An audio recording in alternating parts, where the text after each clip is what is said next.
Las voces que anhelan ser escuchadas primero se dedicaron únicamente a escuchar. Pero ¿qué fue eso que escucharon que ahora no pueden callar? Bienvenido a Voces, el podcast en el que tu voz tiene valor. Hola, ¿cómo están? Bienvenidos a un episodio más de nuestro podcast Voces, el lugar en el que tu voz tiene valor. Y estamos muy emocionados y contentos de tenerlos de nuevo aquí con nosotros. Saludo con mucho cariño al Padre Suki. Padre, ¿cómo estás? Bien, gracias a Dios, Susi. Un gusto, como siempre, estar aquí contigo en este diálogo bonito, en este podcast. También con la alegría de poder estar con todos ustedes, quienes nos escuchan, ¿verdad? Desde su celular, desde su tablet, desde su computadora, donde quiera que nos oyen y nos ven.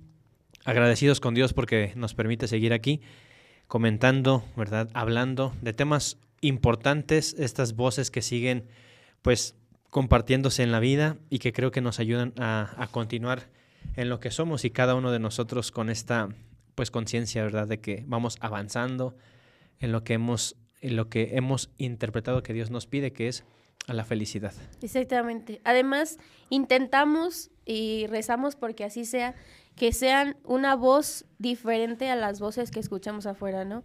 Que la propuesta, definitivamente la propuesta que el Señor nos hace en el camino hacia la felicidad es absolutamente distinta a todas las propuestas que podemos ver alrededor de nuestra sociedad, ¿no? Entonces, escuchar estas voces en el podcast, esperamos que sea justamente para que nos lleve o que nos dé una opción diferente a todas esas que ya tenemos ahí.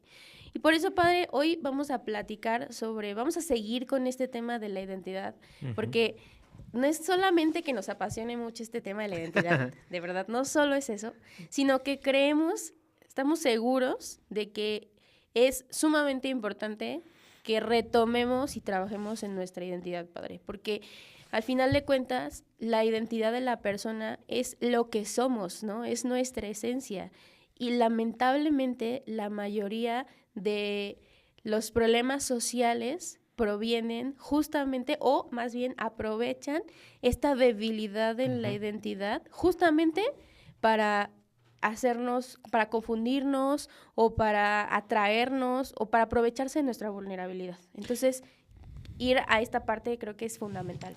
Sí, el problema o la razón de muchos males es esta pérdida de el quiénes somos, ¿no? Lo que somos, cómo vivimos, una mala antropología. Exactamente. Lo hemos repetido tal vez algunas ocasiones ya, donde el hombre pierde de vista lo que es y al perder de vista quién es, pues está a la deriva. Y no queremos ser críticos, ¿verdad?, de la sociedad en la que vivimos, solamente así como señalando lo que está mal, sino darnos cuenta. Yo creo que hasta que no hay un buen diagnóstico, no puede haber una solución. Y necesitamos hacer el diagnóstico personal de quién soy, cómo estoy, hacia dónde voy, para después de ese diagnóstico también tener soluciones. Que creo que a mí siempre me ha llamado la atención esto. Ante un problema, no nada más es encontrar lo que debe cambiarse, sino dar el remedio, dar la solución.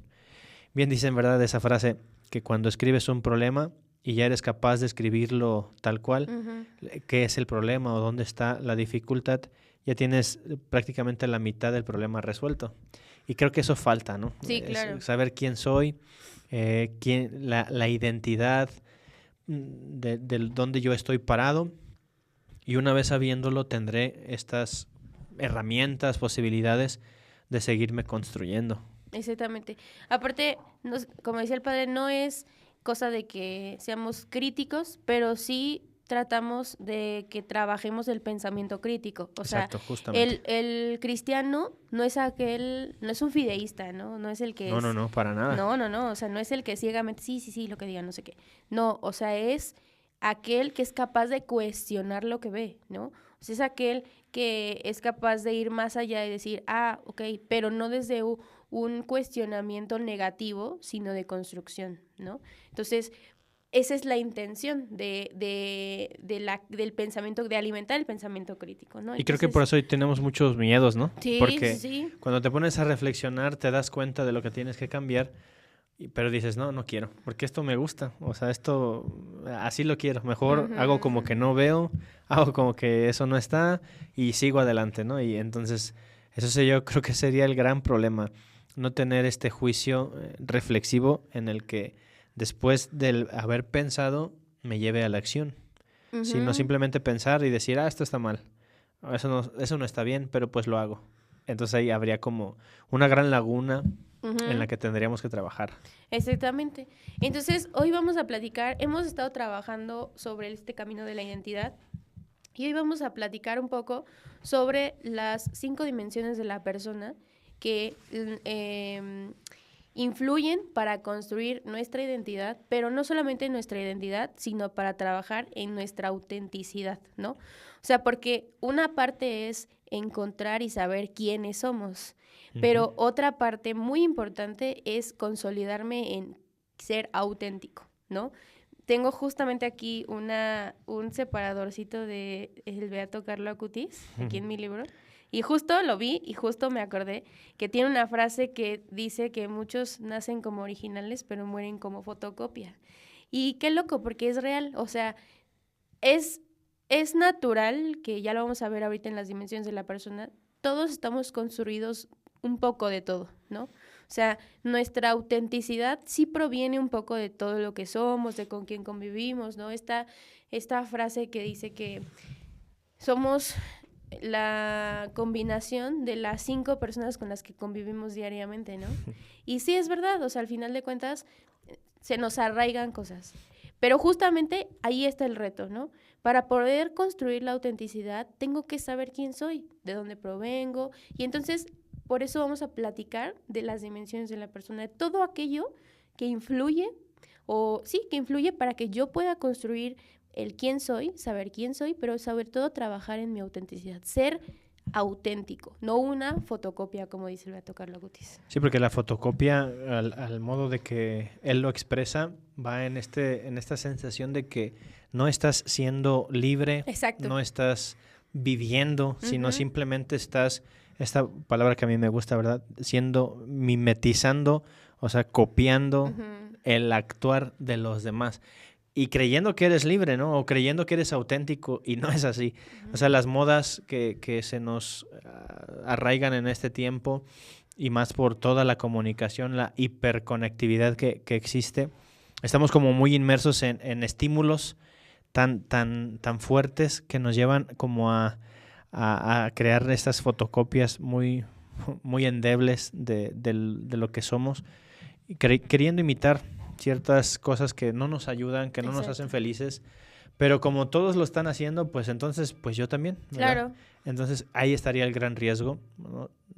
La fotocopia, o al menos yo lo entendería así, vivir como fotocopia es no vivir en la libertad. Exacto, y en la libertad del quién soy, ¿no? Ujú. Pero además, esto está fuertísimo porque ahora en una sociedad en la que o escuchamos constantemente el no me siento parte de, me siento perdido, no me siento que me identifique con nada, justamente el no identificarnos con nada o no sentirnos parte de una comunidad, proviene justamente del no saber quién soy, no saber de dónde vengo y no ser auténtico. El problema es que, como lo decíamos al principio, las ideologías, el poder, la mercadotecnia se aprovecha de esta vulnerabilidad para crear pequeñas comunidades y decirte, ven, es que seguramente te identificas con esto y entonces eres parte de nosotros. Y lo alimentan tanto que ahora realmente te sientes parte de y dices, sí, claro, aquí sí pertenezco y esto me da este sentido de pertenencia que yo tanto anhelo y entonces aquí sí siento una comunidad y aquí, al final de cuentas, justamente lo decía el Señor en el Génesis, en la Sagrada Escritura, no es bueno que el hombre esté solo, ¿no? El hombre no fue creado para vivir en soledad, sino para vivir en una comunidad. Entonces tenemos esta sensación de pertenecer a algo, Necesidad, sí. una necesidad de pertenencia, que es una necesidad antropológica del hombre, pero que si no la trabajamos podemos caer en el lugar incorrecto, que lejos de trabajar en nuestra autenticidad, nos va a terminar confundiendo tanto que nos vamos a perder en el quiénes somos. Sí, la pertenencia una mala pertenencia nos puede llevar a ser infecundos, Exacto. a ser desdichados, y ahí lo podemos oler, ¿verdad? Discernir y decir, esta pertenencia realmente me está me está haciendo mejor persona o solamente está en este como círculo vicioso, ¿no? Recordándome la carencia que tengo y dándome como un dulcecito diciéndome, pues estés aquí, como en el círculo de la víctima, ¿no? Ujú. Donde pues yo soy y esto me merezco y entonces no sales. Claro que la pertenencia que realmente nos haga potenciar quién soy es una pertenencia sana.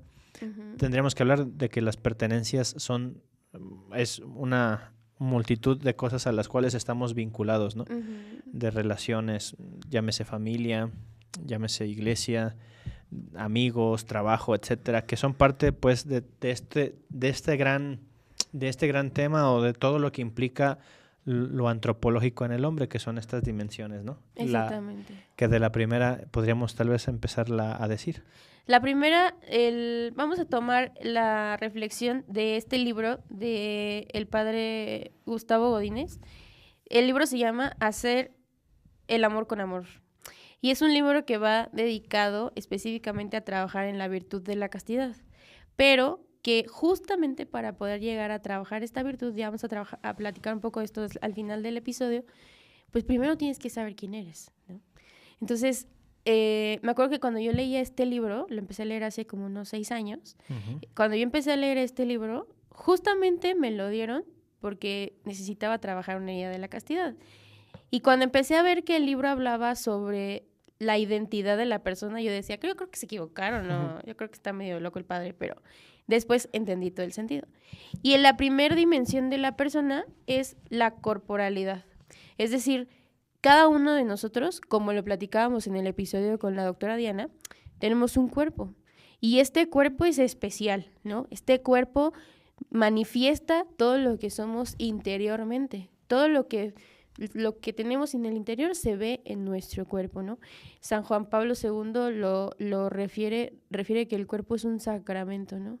Porque es como la parte física de aquello que es eterno, Exacto. ¿no? Entonces, cuando yo escuchaba este ejemplo de San Juan Pablo II, decía, qué locura, porque pensemos en un sacramento, ¿no? Por ejemplo, el bautismo. O sea, ¿cuál es la parte física del sacramento? Pues el agua, ¿no? O sea, todo el mundo como que relacionamos el agua con el bautismo, ¿no? Uh-huh. Es la manera de ver aquello que es eterno. Usted no nos podrá explicar mejor. Pero San Juan Pablo II hablaba de que el cuerpo es lo mismo, es algo similar, ¿no? Eso que es eterno lo manifestamos físicamente. De modo que el cuerpo que tenemos es el cuerpo ideal, ¿no? O sea, así como cuando hablábamos de la familia, en el que el Señor no se equivocó con los padres que te dio porque son parte de tu historia, uh-huh. Asimismo el cuerpo. El cuerpo que tienes, Dios no se equivocó en dártelo así como eres, así con el cabello que tienes, la altura que tienes, físicamente tal cual te ves, estás perfectamente hecho y es la herramienta perfecta que el Señor tiene para ti. Y es bien complejo, me acuerdo que cuando yo leía esta primera dimensión de la persona, yo ya quería dejar de leer el libro. Okay. Esto es mentira, váyase para allá, ¿no? Esto no importa. El cuerpo no es importante, ¿no? Y justamente podemos caer en estas dos dimensiones completamente opuestas, ¿no? En la que uno cuida demasiado el cuerpo y olvidas la parte espiritual, o cuidas demasiado la parte espiritual y te olvidas de la parte física y le quitas la importancia a la parte física. Sin embargo, todo lo que hacemos con nuestro cuerpo es reflejo de lo que tenemos en el interior. En cuanto a salud, en cuanto a emociones, en cuanto a todo, ¿no? Sí. O sea, el cuerpo es sumamente importante para poder relacionarnos con los demás. Sin duda alguna, creo que sobre todo en ambientes a veces de una concepción religiosa equivocada. Exacto. Cuando se habla del cuerpo es como que hay el culto al cuerpo. Y bien lo acabas de citar, ¿no? Sí, sin duda decía Aristóteles que el justo medio. Es correcto. El justo medio. Entonces, el culto al cuerpo en donde toda tu vida se centra en que tu cuerpo esté bien, uh-huh. Ya habría un peligro, porque todo giraría en torno solamente a la corporeidad. Uh-huh. Y esto solamente es una dimensión. Pero claro que debemos cuidarla, porque al final Dios nos piensa con un cuerpo. Y este cuerpo, como bien dice San Juan Pablo II y lo citas, es la expresión del alma, ¿no? Es la expresión de lo invisible. El cuerpo expresa lo eterno, bien dices, ¿verdad? O dice el San Juan Pablo II, el alma. Y este cuerpo habría que cuidarlo en todos los aspectos, bien, desde la alimentación, el ejercicio, el mantenernos activos, el cuidar cada una de nuestras partes físicas, corporales. Hace rato teníamos un diálogo de los ojos, ¿no? Es correcto. Sí. Los mismos ojos y el cuidado, que de pronto para algunos podría decir, es que bueno, ¿por qué tantas cremas? ¿O por qué aquí? Ajá. ¿Por qué allá? ¿Por qué se ponen bloqueador, no? Sí. Y es como si eso fuera pecado. ¿Por qué te pones bloqueador? ¿O por qué pones esto? ¿Por qué el otro? Sí, y claro, ya vendría el problema en donde No caer en el exceso, ¿no? te pones 20 cremas Claro. porque no quieres ver ninguna arruga. Ahí sí ya no. La deformación con todas estas operaciones estéticas que hoy se promueven, ¿no? De que no me gusta la nariz, me la tengo que poner más respingadita, o que me quiten aquí, que me quiten allá, y etcétera.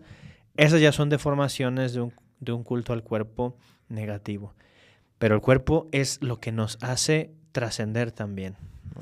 Y algo muy bonito es que, por ejemplo, ahora hay una tendencia muy fuerte, muy fuerte, con respecto al miedo al envejecimiento. Sí. O el miedo a morir, o sea, a irte deteriorando y morir. La gente que ahora está súper metida en la parte del ejercicio, sí de manera prioritaria lo busca por un bienestar físico, pero también por un miedo a llegar enfermo a ser anciano. Y eso es algo bueno, porque al final de cuentas todos vamos para el envejecimiento. Y en todo lo que hagas hoy en tus 30s y en tus 20s, será de qué manera vas a vivir en tus 60s, ¿no? Yo, por ejemplo, lo veo con mi papá. O sea, mi papá está próximo a cumplir 60 y nadie lo cree. O sea, porque mi papá corre, mi papá juega fútbol, mi papá trabaja y es carpintero y o sea, mi papá no parece de 60, así de verdad. Yo creo que si lo ven, tiene 10 años menos, ¿no?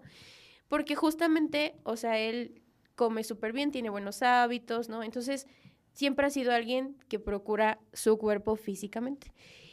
Por ejemplo, y yo veo muchos pacientes que tienen 50 y ya están súper mal porque son diabéticos, hipertensos, y ya se ven hasta de 20 años más, porque ya están muy deteriorados por todas las enfermedades. Sin embargo, este miedo al envejecimiento nos puede llegar a caer en el exceso, ¿no? Entonces, ahora por eso existen, como bien dices, tantas cirugías, tanta cosa. Pero me acuerdo que alguna vez platicaba con una señora mayor que jamás se pinta el pelo, nunca. Y cuando le empezaron a salir canas, nunca se pintó el pelo. Y sus hijas, me decía ella, mis hijas me dicen que me pinte el pelo porque ya se me está empezando a ver las canas. Y yo les digo que no, porque que se vean mis canas es darle gracias a Dios que me dejó vivir toda mi vida y que me está dejando envejecer, ¿no? Y digo, wow, qué padre, o sea, qué bonito que tengamos como esta apertura de recibir cada una de las etapas de nuestra vida. Todos vamos hacia el envejecimiento, nuestro cuerpo físicamente envejece todas las partes, empezamos a ver menos, las movilidad ya no es la misma, la resistencia no es la misma, ¿no? Las desveladas ya no las podemos recuperar, ¿no? Así, o sea, ya el estómago no es el mismo, ya nada es lo mismo, ¿no? Exacto. Todo va cambiando, pero no significa que quien eres se modifique porque tu cuerpo se modifica. Y esta parte que es muy importante porque, como bien lo decías, las dimensiones de la persona son varias y no podemos basarnos en una sola. Porque si a mi cuerpo le pasa algo, no dejo de ser quien soy. No pierdo mi dignidad, no cambio, sigo siendo la misma Susi, sigue siendo el mismo Miguel Ángel. Si pierde un brazo, si pierde una pierna, si tiene una enfermedad física que lo incapacita, que te incapacita, eso no te hace menos persona, ¿no? No te quita valor. Y eso también, de ahí proviene tu autenticidad. Y esta es la parte importante de la corporalidad, porque esta es la parte fuerte, padre, es la parte con la que nosotros estamos peleados constantemente. Por eso existen tantos trastornos alimenticios, por eso existen incluso este trastorno de cuando una persona es mutilada y le cortan una pierna o un brazo, pierde un miembro. Ujú. Tienen este trastorno postraumático de seguir sintiendo el miembro, ¿no? Sí. O sea, siguen sintiendo que el brazo está ahí o la pierna está ahí, porque es un duelo, porque pierdes una parte de ti, pero pierdes una parte física de ti, sigues siendo tú. Sí. Entonces, justo por eso esta parte es muy importante. No podemos quedarnos solo en la parte física. Justamente hablábamos de los ojos hace rato y en algún momento les platiqué sobre lo que me pasó a mí. Si pierdes la visión, no dejas de ser tú, cambias y tienes que readaptarte a una nueva manera de vivir, pero siguen siendo tú. Y tu autenticidad tendrás que modificarla, pero vas a seguir siendo tú, ¿no? Sí. No, y aparte el mismo cuerpo nos habla de la autenticidad. Tan es así que nuestra retina es única Exacto. en toda la humanidad, ¿no? Sí. O sea, por eso esos datos biométricos, Exacto. el cuerpo ya nos está diciendo que somos Uno. auténticos, somos únicos. Ajá. No hay nadie más en toda la tierra que tenga mi retina. No. Solo yo, ¿no? Exacto. Tenemos ojos, sí, pero cada uno con su individualidad, con su peculiaridad. Exactamente. Las huellas dactilares, ¿no? O sea, son mías. Nadie más tiene mi huella. Podrá semejarse demasiado, pero nadie en toda la tierra tiene mi huella dactilar. Exactamente. Nos parecemos a nuestros padres, sin duda, porque pues de ahí venimos, Es ¿verdad? correcto. Pero sí, tienes un parecido en los ojos, tienes un parecido en esto, hablan igual, se paran igual, pero eres tú, ¿no? Exacto. Esa autenticidad es algo que hay que agradecer, valorar, seguir construyendo, que por naturaleza eso está dado, ¿no? La naturaleza así nos lo dio, esta autenticidad en muchos aspectos. Una autenticidad que desde lo físico ya nos está diciendo la gran importancia, la relevancia que tenemos nosotros al existir, ¿no? Nadie más en toda la historia, de todos los tiempos, ha existido como yo existo. Exactamente. Y creo que eso nos debe animar a algo más. O sea, decimos, soy único. Exacto. Y lo que es, la pieza única tiene un gran valor, ¿no? Cuando venden algo y es pieza única. O lo artesanal, ¿verdad? Lo artesanal tiene un precio mayor porque no se hace en serie, no se hace en masa. Es una pieza única y eso eleva su valor. Exactamente. Ahí entonces nosotros debemos cuidarla como lo que es, una maravilla que es nuestro cuerpo. No, y el cuerpo, desde todas las ciencias que estudian el cuerpo, podríamos visualizar esta gran maravilla que somos a través de todo lo que tenemos, desde cuántos huesos y cómo funciona, y el movimiento, y la sangre, y las neuronas, y tantas cosas, tantas ciencias, tantos aspectos con las que podríamos poner bajo el microscopio al hombre y maravillarnos de nuestro cuerpo. Y allí es donde se empieza a construir lo que somos y mi autenticidad.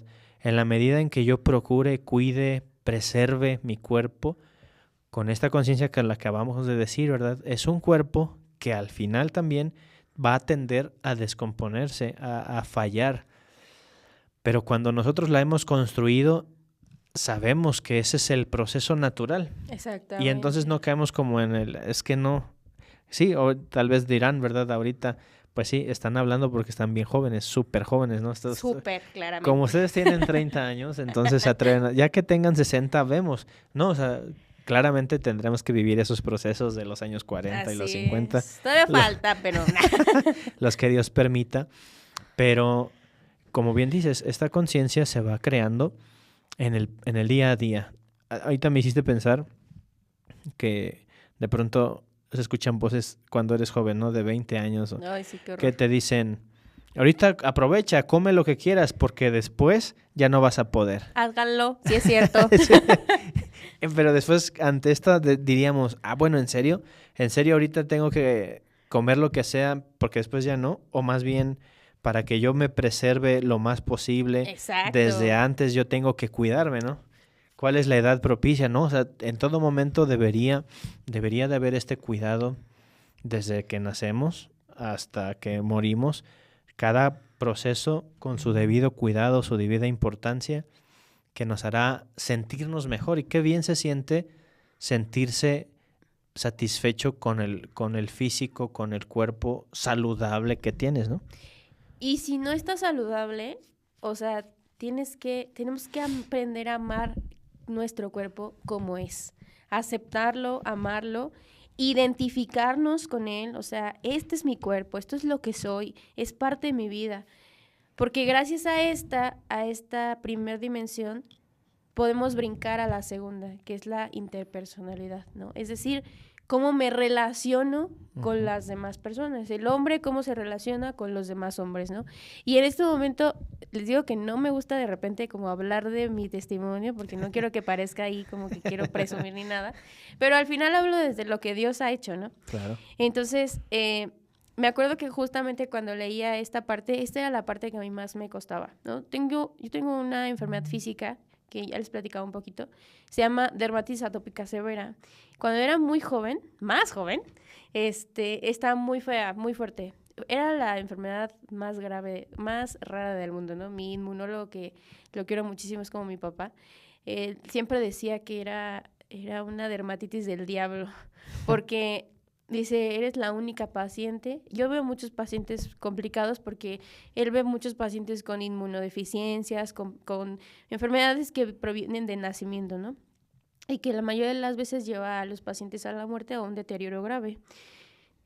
Él me decía, tú eres uno de mis pacientes que me quita el sueño. De verdad, me quita el sueño. Porque hago de todo, te he metido a todos los protocolos y nada te hace bien. Y entonces mi enfermedad es una enfermedad que físicamente se manifiesta, ¿no? Entonces, cuando yo creo que mi peor etapa fue la primaria, porque en la primaria los niños son muy crueles, ¿no? Sí. Entonces, no tienen filtro. No hay filtro, ¿no? Y son transparentes y son directos y son crueles. Entonces, pues mi enfermedad se veía, entonces mi piel se inflama, me pongo muy roja y mi enfermedad era de que real se me caía la piel, ¿no? Entonces, traía llagas por todo el cuerpo. Mi papá siempre me leía el libro de Job porque yo me sentía muy identificada con eso, o sea, real a mí me daba comezón de rascarme en la pared hasta sangrarme, o sea, realmente era una desesperación muy grande, ¿no? Entonces, físicamente, pues se ve, ¿no? O sea, tengo muchas marcas a lo largo en el cuerpo, tengo muchas marcas en el cuerpo. Y cuando estaba más pequeña, pues cuando tenía mis crisis se veía. Entonces, yo siempre fui una niña muy tímida porque en la primaria me maltrataron mucho. O sea, yo era la típica niña en la primaria que se sentaba solita, que no hablaba con nadie y que tenía que estar en la sombrita en el recreo porque no me podía solear, porque no podía correr, porque si corría y sudaba me inflamaba o me daba comezón. Entonces yo tenía que estar con mi librito sentada en la sombrita y mi lunch, porque los niños eran súper crueles conmigo, porque me ponían apodos horribles de que eres un monstruo, o sea, porque aparte pues iba llena de crema, ¿no? Entonces me veía blanca o amarilla, según el color que fuera la crema, ¿no? Y olía a crema, o sea, no me podía poner perfumes ni nada que tuviera perfume. Entonces, pues, si estaba muy enferma, pues mi piel obviamente despedía un olor a enfermedad, entonces no era algo agradable. Entonces, pues los niños me rechazaban. Y me acuerdo mucho que en la primaria tenía solo un amigo hombre aparte, que era súper bueno conmigo y me decía, yo me quedo contigo, ¿no? Y entonces él se quedó conmigo. Durante toda la primaria fue así mi amigo. Y después yo creo que en la primaria tuve como 5 amigos. Real, de los que me acuerdo, solo tuve como 5 amigos que entendían esta parte de que no me podía solear y así.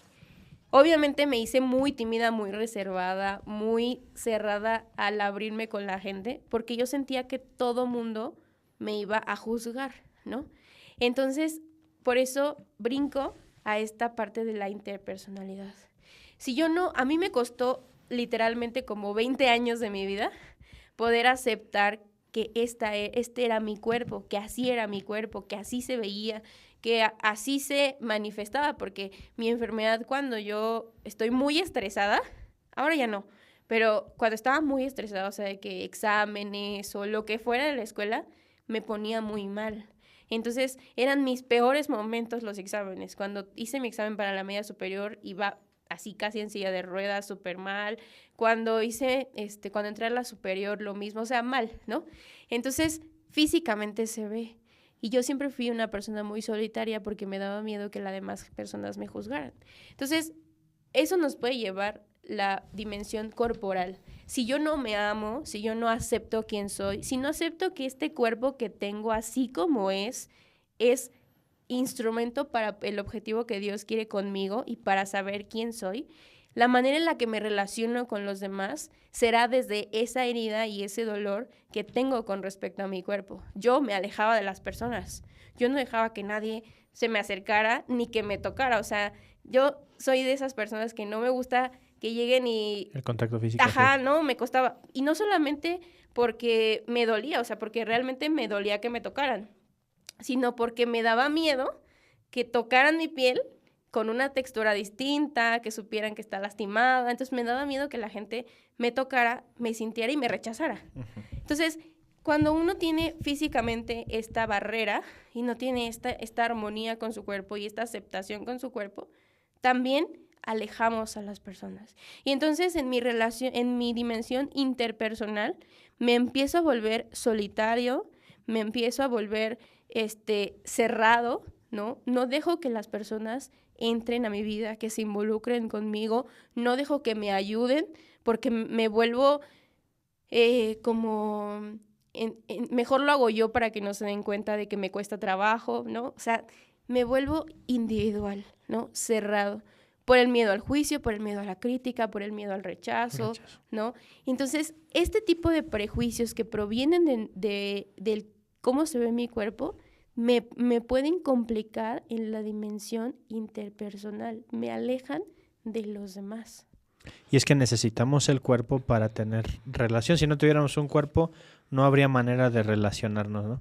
Y ahorita que tú dices esto de aceptar mi cuerpo, ojalá lo entendamos en aceptar aquello que yo no puedo cambiar. Exactamente. ¿Verdad? Porque cometeríamos el grave error de decir, bueno, este es mi cuerpo y pues entonces yo voy a darle lo que pide y entonces te empiezas a hinchar por comer de más, ¿verdad? Entonces ya, lo que sea. Sino más bien este es mi cuerpo, acepto mi cuerpo con aquello que yo no puedo cambiar. Uh-huh. En este caso, la condición de la enfermedad, pues no es algo que se busque, sino llega, se da, se padece, ¿no? Así es. Y que claro, dentro de esa enfermedad hay cosas que uno puede hacer para contenerla, hasta si se puede llegar a sanarla. Pero aceptar mi cuerpo me va a ayudar después, como bien dices, y yo creo que parte de todo esto del miedo al rechazo, ¿verdad? Sí. O sea, si yo acepto mi cuerpo, ya no voy a tener yo el miedo al rechazo. Y al contrario, ¿verdad? Empiezas a decir, claro, soy y entonces tengo esta apertura a relacionarme, y entonces voy a relacionarme con aquel que de verdad se quiere relacionar conmigo. Y creas relaciones auténticas. Exactamente. Y esa autenticidad a la que queremos llegar, ¿verdad? Siempre. Una relación auténtica que no está basado en complacer al otro, en que no está basado en que, bueno, para que me acepte yo tengo que dejar de ser lo que quiero ser. ¿O de quién soy? Siempre esa persona, ¿no? Que es que no me gusta tu cara. Y quien te obliga a cambiar de manera física, entonces es alguien que no te valora, ¿no? Exacto. Alguien que no te quiere, no sabe el valor que tú tienes. Así es. Así que cuando quieras cambiar físicamente para ser aceptado, allá tendrías una banderita muy roja, ¿no? Decir, si realmente estás queriendo ser aceptado, más bien esa persona te debe aceptar con lo que eres, ¿no? Así es. Porque si no, entonces caemos en graves errores y volvemos a esta frase, ¿no? De que nos convertimos en copias, dejo de ser yo. La relacionalidad es lo de hoy, ¿no? Estamos llamados a relacionarnos. Esta interpersonalidad que nos lleva a conocer al otro, la apertura fundamental en nuestro crecimiento. Me manifiesto tal cual soy y la primera presentación que tenemos es nuestro cuerpo. Así es. Mi cuerpo habla de quién soy yo, ¿no? Exactamente. Y por eso hay que decir, bueno, ¿quién soy? ¿Qué quiero ser? ¿Cómo estoy trabajando? No por una insatisfacción total todo el tiempo, ¿no? Porque personas que están bien físicamente, estoy gordo.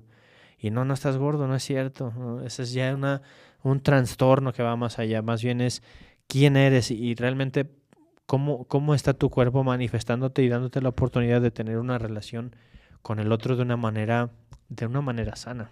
Y esto es bien importante, de verdad, se los digo desde el fondo de mi corazón. Si alguien los está rechazando por cómo se ven, si alguien está atacando su cuerpo, si está atacando su persona desde la parte física, los está obligando a cambiar algo, de verdad, corran de ahí, o sea, de verdad. Porque lo único que van a hacer, lejos de sentirse más auténticos, es sentirse más desarraigados de ustedes mismos. Me acuerdo mucho de una experiencia que tuve.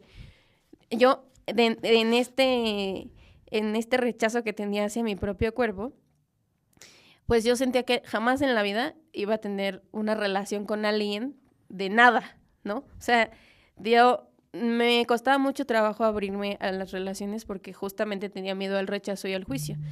Y tuve un novio que alguna vez me acompañó yo estaba en una reunión, en una fundación de gente con dermatitis atópica. De niños específicamente con dermatitis atópica. Yo era la más grande, yo estaba en mis 20, ¿no? Y en ese entonces yo estaba físicamente bien, mi enfermedad estaba muy estable, solo llevaba como mis huellas de guerra que yo les digo, ¿no? Entonces me acuerdo que invité al que era mi novio en aquel entonces a que fuéramos y yo estaba muy nerviosa porque yo no me veía así, o sea, físicamente no estaba activa mi enfermedad, pero lo iba a llevar a un lugar a ver cómo se ponía mi enfermedad, porque ahí había niños con la enfermedad muy, muy mal, ¿no? Entonces, me acuerdo que cuando llegamos, yo le dije, mira, no sé, me saludaban los niños y así, y veía sus lesiones, y entonces yo les decía, mira, es que a mí cuando me pongo mal, a mí se me ponen así las manos, y me pongo así, y yo me ponía muy nerviosa. Y entonces, hubo un momento en el que nos llevaron como a que yo platicara con los niños, y después nos llevaron a que platicáramos con los papás de los niños. Entonces, hicieron ahí un juego, y primero pasé yo, y entonces los papás me podían preguntar como de todo, ¿no? Y me puse muy nerviosa porque, ¿quién le quiere preguntar algo a Susi? Y todos levantaron la mano y yo así de, ay, Dios mío, santísimo, ¿no? Y ahí estaba el que era mi novio en aquel entonces. Y me puse muy nerviosa porque estaba ahí, porque dije, híjole, me van a preguntar cosas de la enfermedad, porque pues tienen hijos enfermos. Claro. Y cosas que tal vez yo no le he platicado, no me he abierto a decirle y voy a tener que ser transparente, ¿no? Y vas a ver quién soy y eso me dio miedo, que supiera quién era. O sea, fíjense cómo por eso les digo que esta parte es muy importante. Puede surgir un miedo al rechazo, incluso a disfrazar lo que soy. Como físicamente no me acepto, la manera en la que me relaciono con el otro es una manera disfrazada, un poco lo que platicábamos el podcast pasado, ¿no? De formarme una falsa identidad porque no me gusta lo que veo o lo que soy. Pues eso hacía. Y entonces, pues ya yo respondí las preguntas y la psicóloga que estaba manejando la actividad me vio ya muy nerviosa y me dijo, bueno, ya, vamos a parar porque ya le preguntamos mucho, ahora vamos a cambiar el rol. Ahora va a pasar su novio para que él le exprese cómo vive su relación con ella desde su enfermedad y yo así de, ¡ay, no! Era para quitarte el nervio y te dio más. Sí, así, fue peor. Entonces, yo me senté y dije, Dios mío, no, ya me quiero ir, ¿no?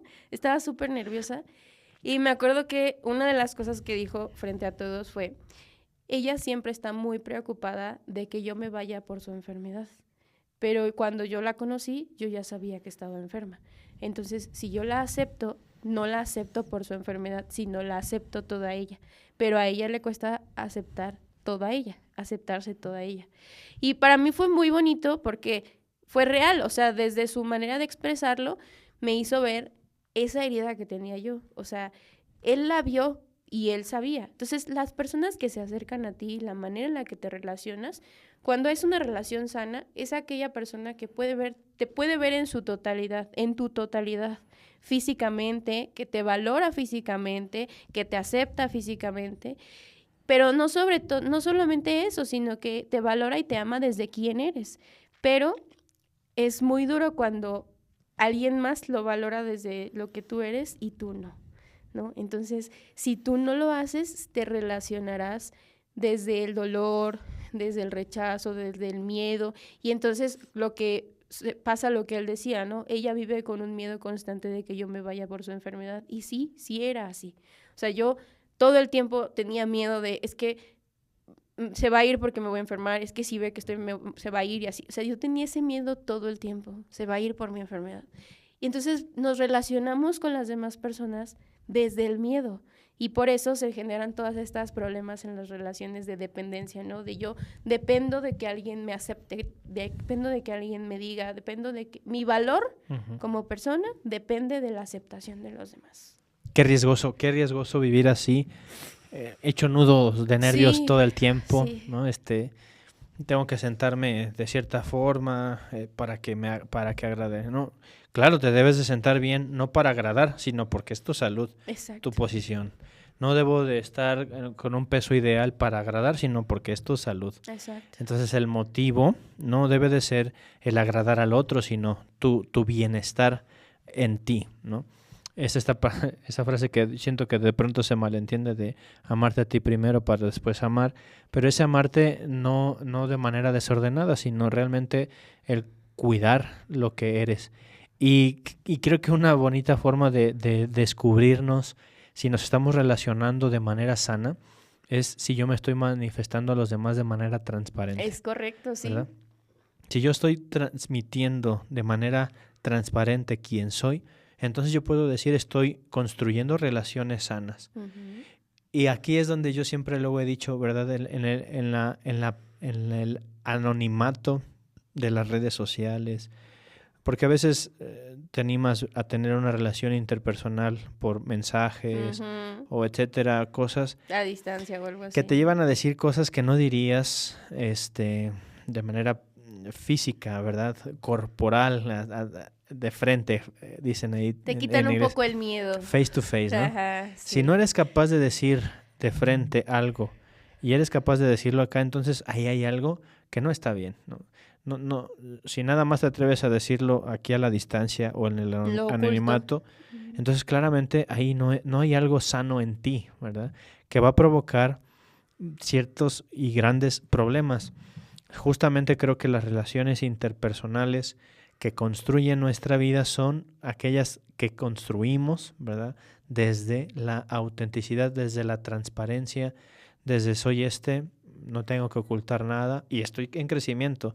No con esta frase fea de que soy así, me aguantan, ¿no? No, soy claramente quiero avanzar, pero soy yo no tengo por qué ocultar nada, solamente con el objetivo de agradar. Sería totalmente triste. Exactamente. Y otra de las dimensiones de la persona es la parte histórica, padre. Justamente como les he venido platicando de mi historia, cada uno de nosotros tenemos una historia. Pero no solamente tenemos una historia, sino que crecimos, vivimos en un momento de la historia específico. Uh-huh. Ahora ya existe nombre para cada una de las generaciones, ¿no? Sí. Ya existe la generación Z, los millennials, la generación X. Ajá, los boomers y tal cosa. Y todo esto surge justamente de esta necesidad de la autenticidad. O sea, de decir, ¿por qué si somos iguales? ¿Por qué si todos somos seres humanos? ¿Por qué si todos estamos construidos igual? ¿No? Pensamos diferente, actuamos de manera distinta ante el dolor, ante la tristeza, ante las situaciones generales de la vida. Pues porque cada uno de nosotros nacimos en un momento de la historia especial. En un contexto distinto. Exacto, un contexto distinto. Y eso influye en mi manera en la que me relaciono con las personas, influye en mi manera de tomar decisiones, influye en mi convicción, ¿no? En mi trabajar en la voluntad. Esta parte de la generación de cristal, ¿no? Es un concepto que engloba esta fragilidad, digámoslo así, de la voluntad, pienso yo, a diferencia de, por ejemplo, de nuestros papás, ¿no? Que estaban acostumbrados a un trabajo duro que incluso pasaba sobre de ellos, ¿no? Que incluso pisoteaba su dignidad, estuvieron acostumbrados a eso. Claramente son los dos polos opuestos, pero justamente al nacer en momentos históricos distintos, en contextos históricos diferentes, pues nuestra manera de relacionarnos es otra. Entonces, no podemos juzgar desde mi perspectiva, desde la que yo nací, a aquel que nació y creció en otra época, ¿no? Entonces, esta parte, esta dimensión de la persona creo que también es muy importante para la autenticidad y para la identidad de la persona, porque nos puede acercar a aquellos, nos puede acercar y volver todavía más comprensivos con aquellos que vienen de otra época. Yo, por ejemplo, tiendo a tener amigos, muy buenos amigos, mayores, o sea, me llevo muy bien con gente de 50, con gente de 60 y así. Me gusta mucho platicar con ellos, Sí. porque dice mi mamá que tengo alma de viejo, pero es que me gusta mucho porque su perspectiva de la vida es una perspectiva de mucha sabiduría. Es decir, están viendo muchos de ellos el fruto de todo lo que ya hicieron, aunque sea un fruto malo, pero están viendo el fruto de todo lo que ya hicieron. Y siempre te aconsejan y siempre te hablan desde su perspectiva, pero sobre todo desde su experiencia. No hagas esto, mira, yo viví así, yo hice esto, no hagas esto, trabaja, ahorra, hace esto, tal cosa.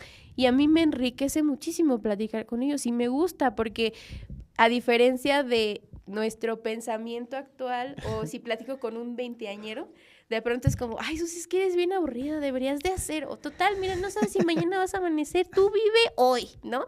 Y yo así como de, ay, Dios mío, no sé si ya estoy envejeciendo, pero... Yo creo que las generaciones o los nombrar las generaciones, primero tendríamos que ser conscientes de que no hay una generación mejor que otra. Exacto. Porque de pronto podríamos entrar en la comparación y decir, Sí. bueno, ¿qué es mejor?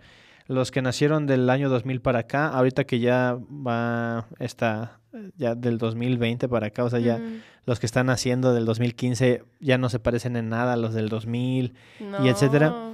Decir, bueno, que de pronto, pues sí, la sociología trata de identificar cualidades específicas de ciertos años, ¿no? De los que nacieron de tal año a tal año.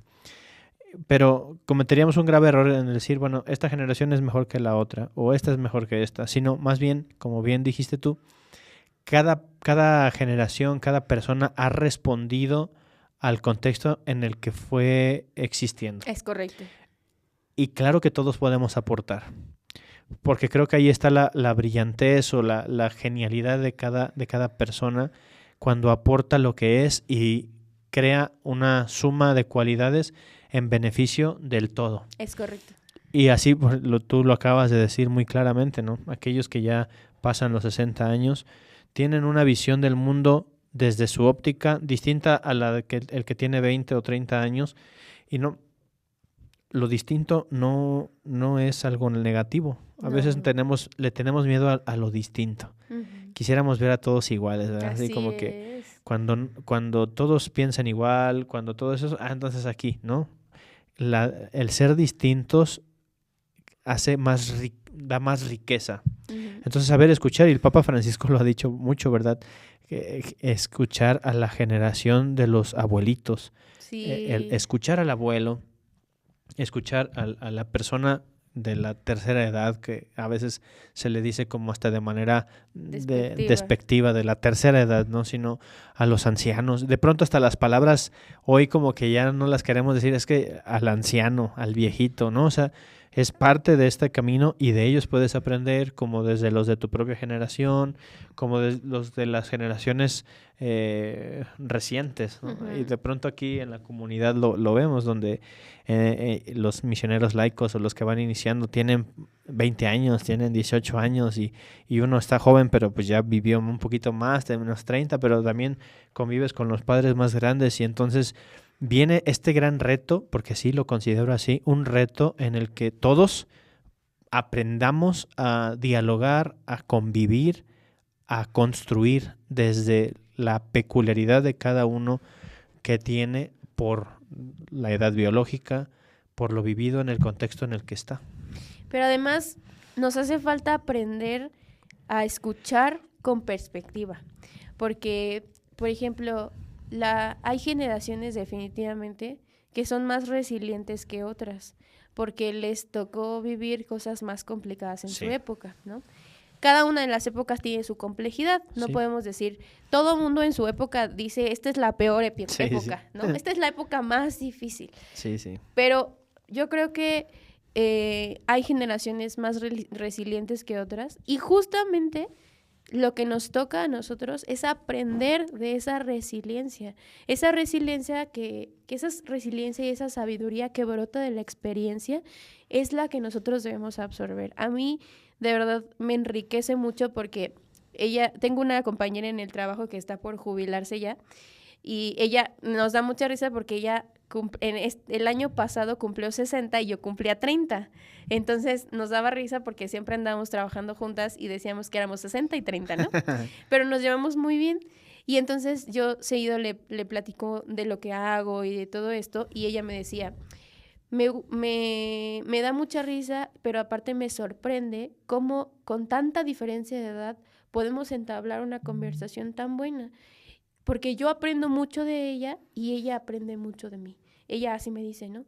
Dice, a mí me gusta mucho a platicar con personas de tu edad porque tienen una perspectiva distinta que me enriquece y cualquiera podría decir, cualquiera en una soberbia de la tercera edad podría decir, ¿tú qué me vas a venir a enseñar a mí, pequeño treintañero, ¿no?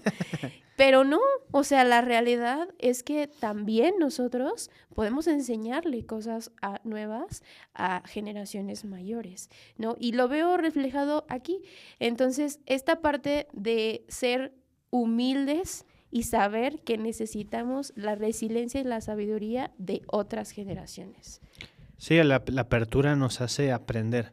Yo creo que el peor cáncer que puede haber en el hombre es creer que ya lo sabe. Sí. Cuando tenemos una actitud de eso ya me lo sé, o eso ya, sí, ya. Oye, mira, sí, ya sé. Y luego tienen su consecuencia inmediata, ¿no? Sí, sí, sí. Cuando no se dejan ayudar, así ya sé, y no sé, algo mecánico, ¿no? Oye, mira, ten cuidado porque ese botón si lo presionas así, sí, ya sé.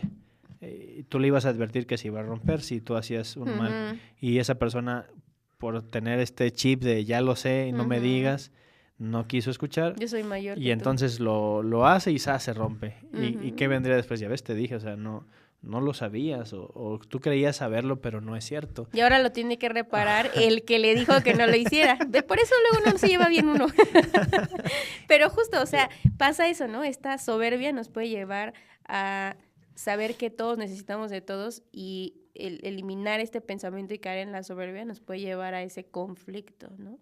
Y aquí vamos a la siguiente dimensión de la persona, que es la parte cultural, ¿no? La culturalidad. Cada uno de nosotros, aparte de que tenemos un momento en la historia y crecimos y nacimos en un momento en la historia, crecimos y nacimos en una cultura diferente, ¿no? No una manera de comer, una manera de hablar, un lenguaje específico, ciertas cosas arraigadas que no son las mismas en otros lugares, ¿no? Desde la parte más esencial, como es la parte espiritual, porque hay quien lleva la parte espiritual desde una manera diferente según la cultura que tengan, hasta el cuidado del cuerpo, el lenguaje, la manera de dirigirte con las demás personas, la manera de expresarte mediante el cuerpo, todo es diferente, ¿no? Cada una de las culturas son distintas y no porque sea diferente, como bien lo dijiste hace ratito, quiere decir que es malo. Sí. No, y la cultura hoy está, digamos, tendríamos que hablar de qué es a lo que le llamamos cultura, porque el ser históricos es esta parte de que somos reales, estamos en el tiempo.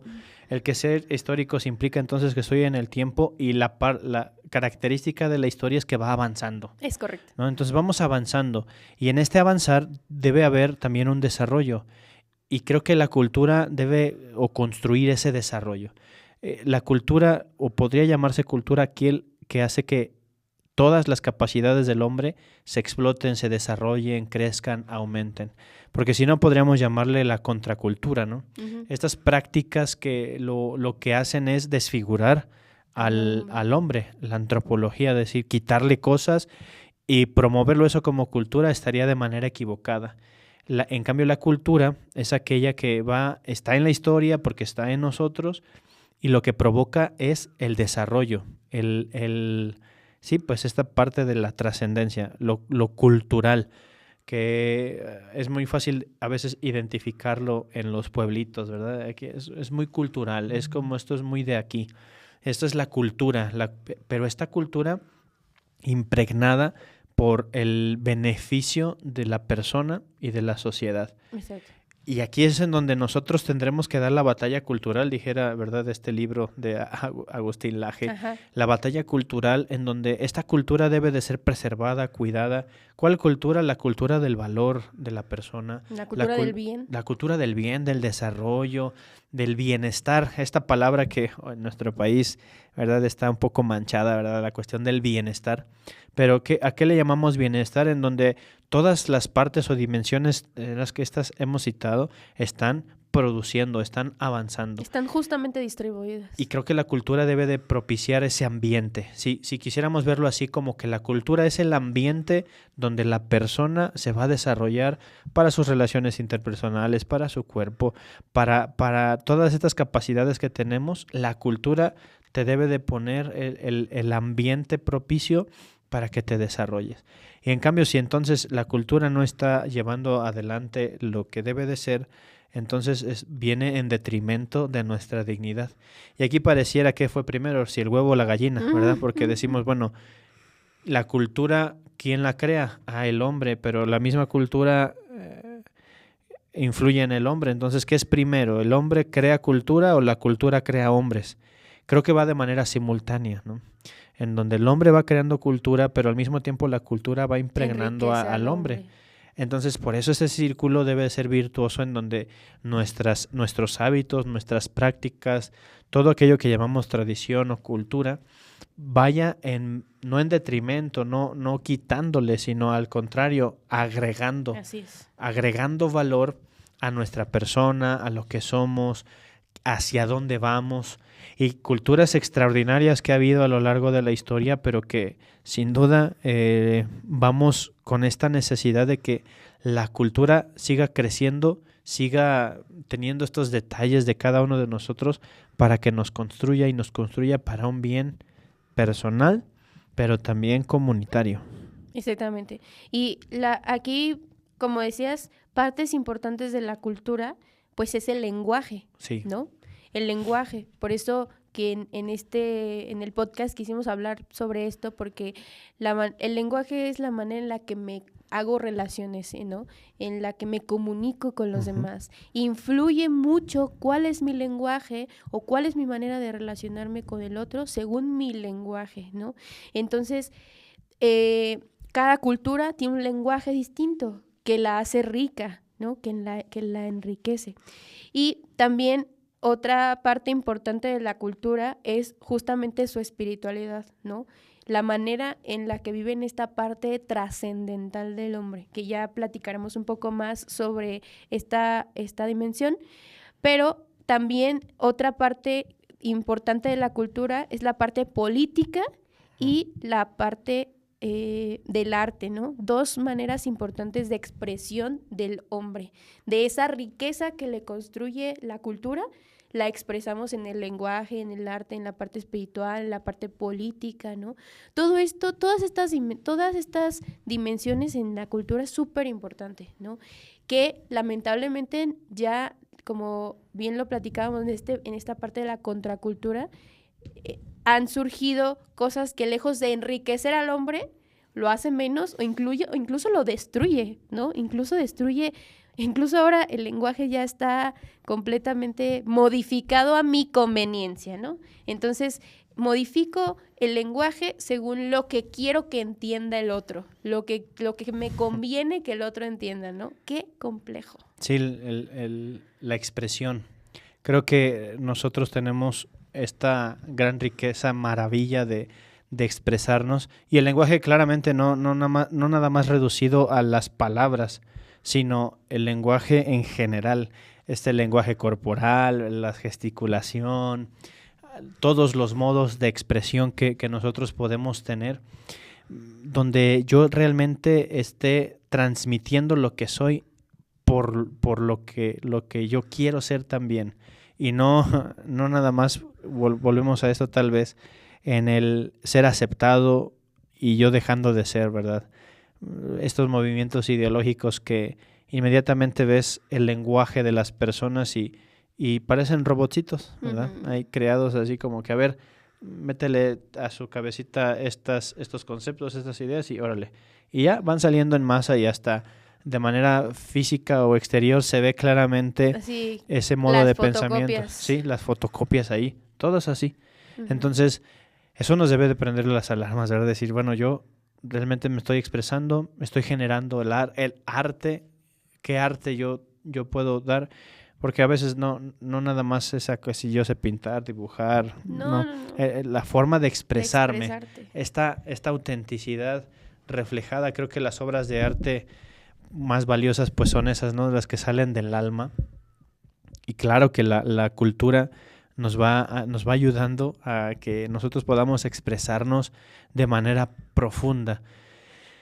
Hay palabras que dicen, podemos decir las mismas personas, pero de ciertas personas, y ahorita lo pensaba desde el Padre Luis, nuestro fundador, el Padre Luis podremos predicar lo mismo que el Padre, ¿no? En cuestiones Sí, de palabras, pero el ser dichas por él tienen otro impacto, sí, claro. porque es una expresión nítida del alma, auténtica, convencida.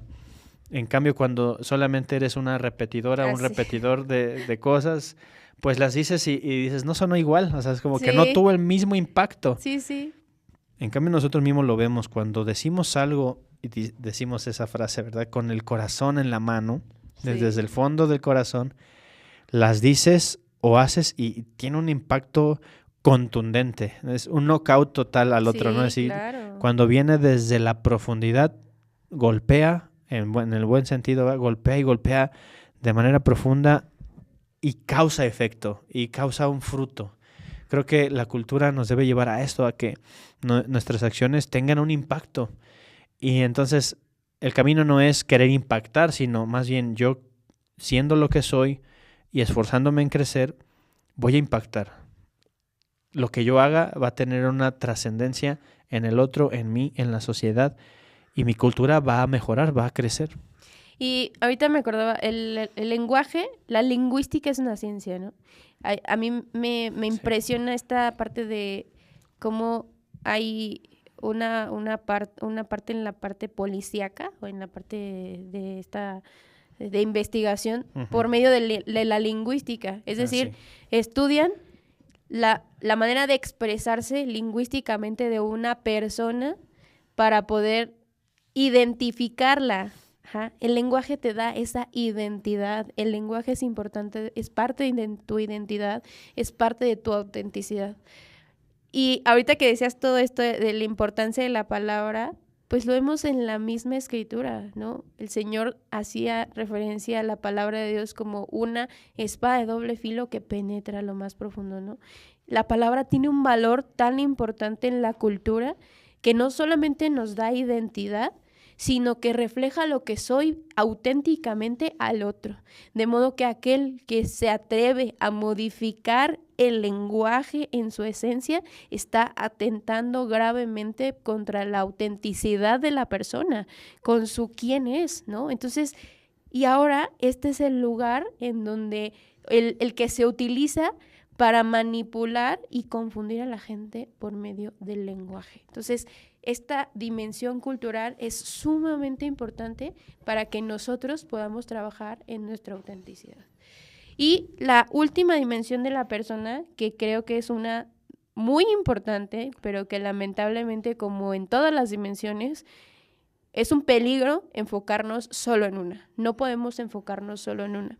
Y es la sexualidad, ¿no? Una de las dimensiones de la persona es la sexualidad. Y hablar de la sexualidad es hablar de que en estas relaciones interpersonales, en esta interpersonalidad, yo me relaciono desde lo que soy, desde el ser hombre o el ser mujer, ¿no? La sexualidad es esta relación entre estos dos géneros. Uh-huh. Yo me relaciono en todo momento de mi vida como mujer con todas las personas con las que convivo. Usted se relaciona como hombre con todas las personas que convivo en todas y cada una de estas dimensiones de la persona. Sin embargo, así como las demás, creo que esta es una de las más modificadas y de las más utilizadas a conveniencia, porque nos hemos quedado en esta dimensión de la persona, como si fuera la más importante, como si fuera la que determina mi dignidad, como si fuera la que determina mi valor, como si fuera la que determina incluso el rumbo de mi vida, ¿no? Mi sexualidad. De esta dimensión depende el quién soy, de mi parte sexual depende quién soy, ¿no? Y aquí puede surgir incluso una crisis de identidad, ¿no? De decir, no, es que yo no creo que sea esto, yo creo que... y entonces no podemos quedarnos solo en una dimensión, no solo en la parte corporal, no solo en la parte histórica, pero tampoco en la parte sexual, padre. Sí, cuando nosotros genitalizamos todo como si solamente fuéramos un objeto, exacto, entonces estamos denigrando nuestra persona. La sexualidad va más allá de la cuestión genital, sino, como bien dices tú, en cómo nos relacionamos desde lo que somos.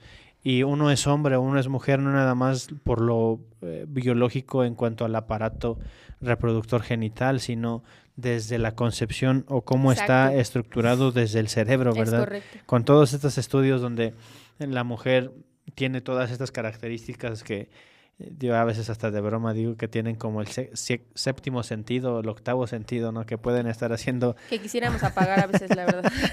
un montón de cosas a la vez y son capaces de estar mandando un mensaje y escribiendo y aquí, etcétera. Y el hombre con esta deficiencia en comparación, ¿verdad? Si podríamos decirlo así, ¿no? Estamos como que en un canal más y es allí, a ver, ya ahí. Y volvemos a esto, no es que sea uno mejor que el otro, sino estas peculiaridades que hacen únicos a cada uno. Y cómo nos manifestamos ante el mundo. Y esta sexualidad, creo, ¿verdad?, que es una de las cosas más desordenadas que nosotros vemos en este ambiente, donde viene un desorden sexual, creyendo que todo puede ser manifestado a través del desenfreno de las relaciones en lo sexual genital, en la, pues sí, en el cero límites, en el desenfreno, cosas que nos afectan desde lo físico, pero también lo psicológico, lo espiritual. ¿Por qué? Porque estamos solamente reducidos a un órgano, estamos reducidos a una parte, y solo una parte física, ¿no? Ya no es ni siquiera el todo, sino una parte del físico. Y creo que esto es donde más tenemos este gran reto de trabajar para sanar, obviamente todo, es todo, pero con sus debidas herramientas para que podamos tener esta capacidad de decir, bueno, no perder la masculinidad, no perder la feminidad, sino al contrario, potenciarlas. Y la mujer tiene estas grandes cualidades, el ser hombre tiene estas grandes cualidades, y ir en la vivencia. Desafortunadamente podríamos decir, pues muchos han sido, ¿verdad?, dañados del exterior, de agentes externos, violentados, y esto de pronto ha podido crear desórdenes psicológicos, desórdenes que han llevado a grandes problemas. Pero claro que de esto, con mucho trabajo, con mucho esfuerzo, se puede salir, se puede mejorar, con esta gran concepción de que la sexualidad Dios nos la dio o la tenemos para un beneficio y no para algo negativo, ¿no? Algo que nos haga crecer y no que nos dañe.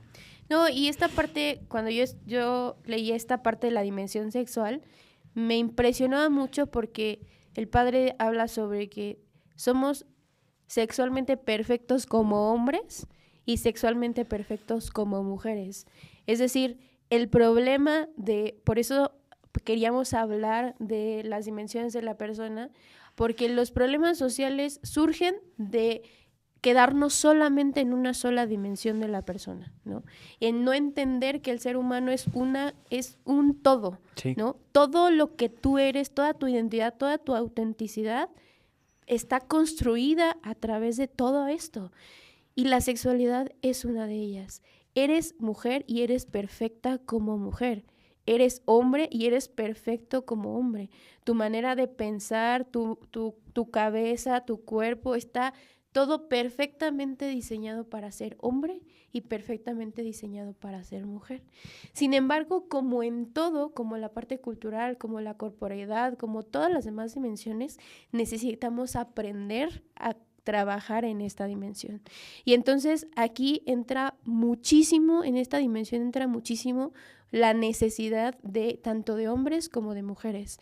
Ya lo platicaremos un poco más en otro episodio porque esta dimensión sexual es sumamente importante, pero yo leía sobre la necesidad del padre y la madre para fortalecer esta dimensión en la persona.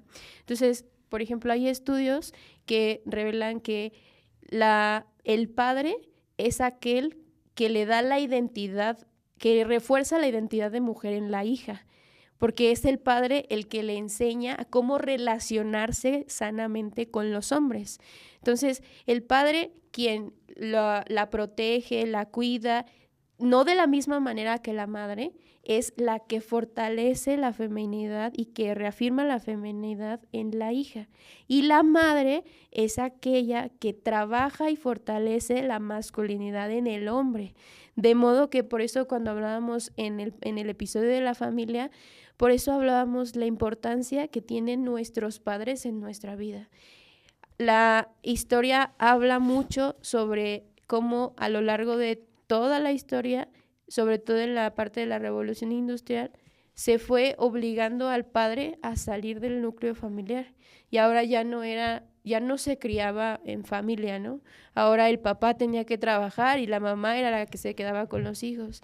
Y el papá, al no tener una presencia física con sus hijos, se desarraiga de ellos y entonces los hijos empiezan a crecer conforme la mamá les enseña. Y no significa que no sea suficiente, significa que en esta perfección de la dimensión sexual son necesarias las dos personalidades. Yo como mujer necesito que mi papá reafirme esta parte para que yo me relacione sanamente con los hombres. Y ustedes lo podrán pensar íntimamente cada uno, los invitamos a que hagan esta reflexión, pero yo lo veo muchísimo en amigas que crecieron sin su papá, tienen un montón de conflictos para relacionarse sanamente con los hombres. O sea, no solamente en la parte de una relación de pareja, no, o sea, con los hombres, sí, con los jefes, con los amigos, o sea, tienen un montón de problemas de relacionarse con los hombres. Y al contrario, tengo muchos amigos que crecieron solamente con su mamá o solamente con su papá y tienen muchos problemas justamente para relacionarse de una manera sana con las mujeres, ¿no? Y entonces es aquí donde empiezan a generarse estos conflictos de relaciones interpersonales. Yo como hombre no sé relacionarme con las mujeres y yo como mujer no sé relacionarme con los hombres y juntos terminamos haciendo un montón de problemas, ¿no?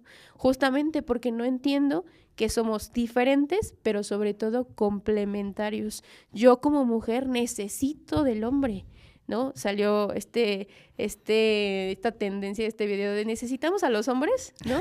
Sí. Y me acuerdo que mis hermanos me hacían mucha burla, ¿no? Así, no, pues tú vete por el garrafón, al fin de que no necesitan a los hombres, ¿no? Y así, o sea, justo caemos en de yo no necesito de nadie, y menos de un hombre, sí, y menos de una mujer. Es una deformación total, ¿no? Y, por ejemplo, estas ideologías, este socialismo mal encausado, en donde siempre tiene que haber un oprimido y un opresor. Exacto. Entonces, el oprimido, pues la mujer, el opresor, el hombre. Entonces, el oprimido, el más débil. Viene la lucha de clases y esto es un desorden, ¿no? Completamente. Como bien lo acabas de decir, podríamos citar un montón de ejemplos donde es la necesidad de la presencia femenina y de la presencia masculina. Y el núcleo es el hogar, la familia. Ahí es donde vemos cómo se desarrolla toda la personalidad, se desarrolla el valor de cada uno de los integrantes cuando todas las sumas de las partes están en beneficio. Y no quiere decir con esto que una familia, porque de pronto vienen luego estas críticas sin sentido, donde dicen, pero si la familia tradicional o la familia así fuera realmente perfecta, no hubiera esto, no hubiera aquello, Claro. no hubiera... Dices, no, o sea, claramente es el mejor ambiente que pueda haber. No con esto quiere decir que no vaya a haber errores, que vaya a haber deficiencias, que vaya a haber cosas, pero es la mejor forma posible donde el hombre puede crecer. Distinto de promover otros ambientes. No con eso queremos decir, ¿verdad?, que las personas están condenadas, que si no tuvieron papá o mamá No. están condenadas, pero claramente promover que el mejor ambiente que pueda haber es en donde estén presentes la figura paterna, la figura materna. ¿Por qué? Porque ahí se desarrolla la sexualidad de cada uno de los integrantes y esto después en beneficio también de la sociedad. ¿Qué vamos a hacer? Promover relaciones de otro tipo, justificándolas, ¿no? ¿Por qué? Porque eso sería poner en riesgo a la persona.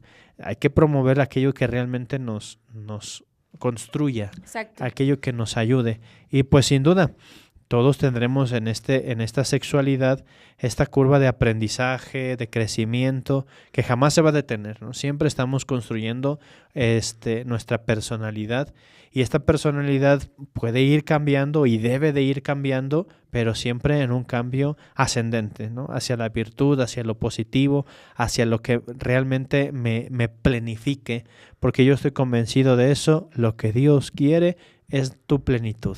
Exacto. Y el problema de que no funcione el modelo de la familia tradicional no es que esté mal, ¿no? O sea, el mismo Jesús, la familia es tan importante que el mismo Jesús tuvo una mamá y un papá que le dieron esa autenticidad, o sea, le dieron esa identidad, Sí. ¿no? Y por eso él tiene la identidad de hijo y que fue fortalecida por San José y por la Virgen María, pero también tiene esta identidad de Dios, ¿no? Que le da su Padre Dios.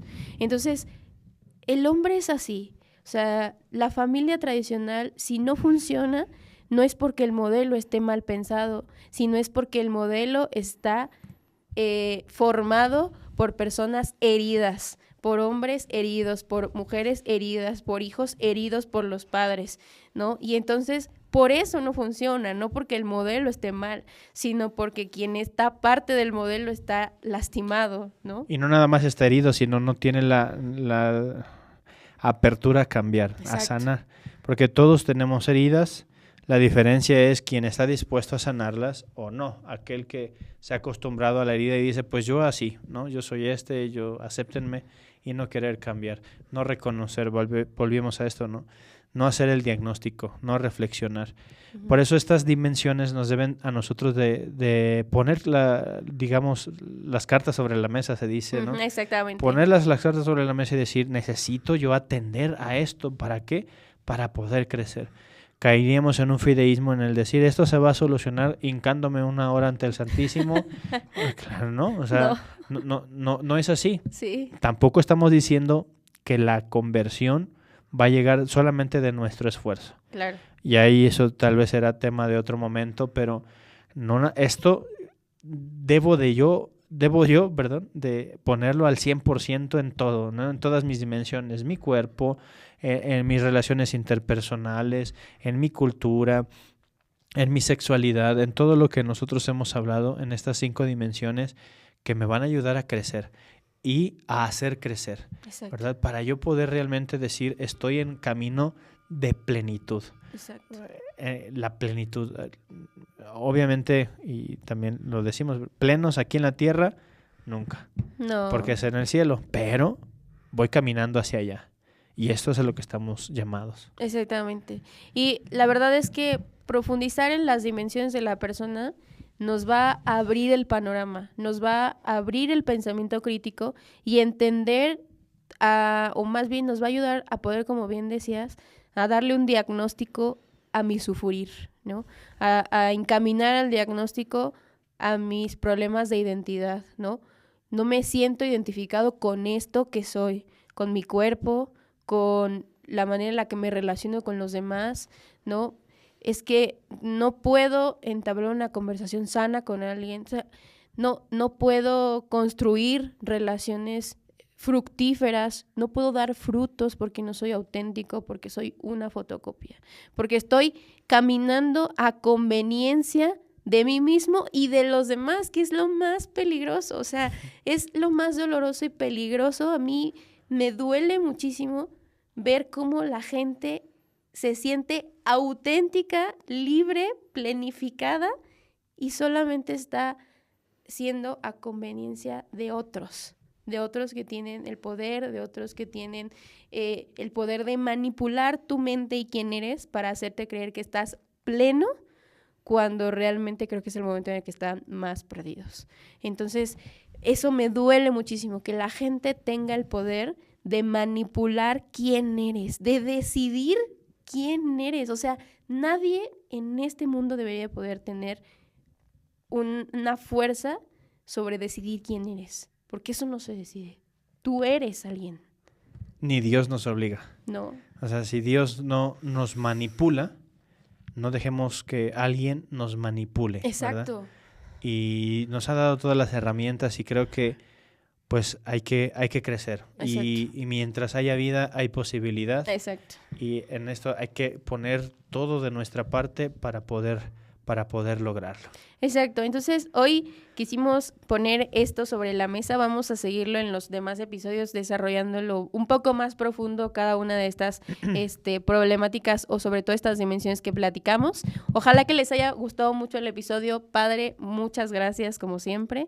La verdad es que es un tema que no solo nos apasiona, le decíamos al principio, sino creemos que es muy necesario. Súper necesario, Susi. Y creo que pues vamos en este caminito todos. No hay que desfallecer, tenemos este llamado a la vida eterna y creo que esto es lo mejor que podremos hacer, compartirlo. Entre más lo compartamos, entre más nos expresemos, más fácil sanamos. Bien dice esa frase, ¿verdad? Que lo que no se verbaliza se somatiza. Hay que expresarnos, hay que ser libres, hay que buscar la plenitud en todo lo que somos. Y pues por eso también los invitamos a que compartan este contenido, este podcast Voces ahí en las redes sociales, a través de YouTube, Facebook, en las distintas redes sociales que tenemos, y ahí podamos compartir, también ser un modo de expresión de lo que somos y también a lo que aspiramos ser. Si es la primera vez que nos escuchas, bienvenido, gracias por escucharnos y los invitamos a que no solamente escuchen este episodio, sino que escuchen los episodios anteriores, que también van muy de la mano de esto para ir construyendo un camino hacia la autenticidad, Padre. Justo. Muchas gracias, que Dios los bendiga, compartan en todas las redes sociales, estamos en YouTube todos los martes a las 7 de la noche y en todas las plataformas digitales, Spotify, Apple Podcasts, Amazon Music, por favor no se lo pierdan, compartan este contenido que es de Dios y para Dios y Padre, que no se nos olvide que quien ha conocido a Dios no puede callar. Hasta la Nos próxima. vemos. Súper. Voces es una producción oficial del Centro de Medios de los Misioneros Servidores de la Palabra, protagonizada por Susi Vivar Montoya y Padre Miguel Ángel Zucchi. Edición, Diego Bustamante Suárez, Padre Carlos Alexis Pichardo Gatica. Staff, Yaela Dair Hernández Rayón, Jesús Abraham Martínez González. Voces, el podcast donde tu voz tiene valor.